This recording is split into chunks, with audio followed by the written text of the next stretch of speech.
নমস্কার বন্ধুরা, ভিডিওটা যখন আপনাদের সামনে চলে এসে তাহলে একটুখানি ওয়েট করে যান এবং আমার কথাগুলো একটু মন দিয়ে শুনে যান। আশা করি আপনাদের ভালো লাগবে।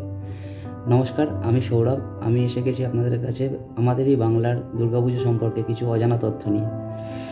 আচ্ছা, আপনারা কি জানেন পশ্চিমবঙ্গে প্রথম দুর্গাপুজো কবে চালু হয়েছিল? সালটা হলো 1580 সাল। মালদার রাজা কংসনারায়ণের হাত ধরে পশ্চিমবঙ্গে প্রথম দুর্গাপুজোর প্রবর্তন হয় এবং তারপরে তার দেখা দেখি আরও বিভিন্ন রাজা এবং জমিদাররা দুর্গাপুজো শুরু করেন। সে সময়কার দুর্গাপুজোতে রাজা মহারাজা জাঁকজমক করত শুধুমাত্র নিজেদের প্রভাব এবং প্রতিপত্তি দেখানোর জন্যে।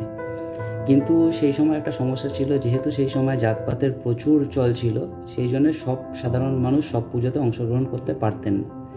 এবং আমাদের কলকাতাতে প্রথম দুর্গাপুজো চালু করেন রাজা নবকৃষ্ণদেব 1709 সালে, যেটাকে আজকের দিনে আমরা বলি শোভাবাজার রাজবাড়ির পুজো। আশা করি আপনারা সবাই দেখেছেন শোভাবাজার রাজবাড়ির পুজো। ওটাই কিন্তু আমাদের কলকাতার প্রথম দুর্গাপুজো, যেটা 1709 সালে চালু করেন রাজা নবকৃষ্ণদেব। এবং ভবানীপুরের একটি ক্লাব, সেই ক্লাবেরই 12 জন বন্ধু মিলে প্রথম কলকাতায় দুর্গাপুজো করে 1910 সালে।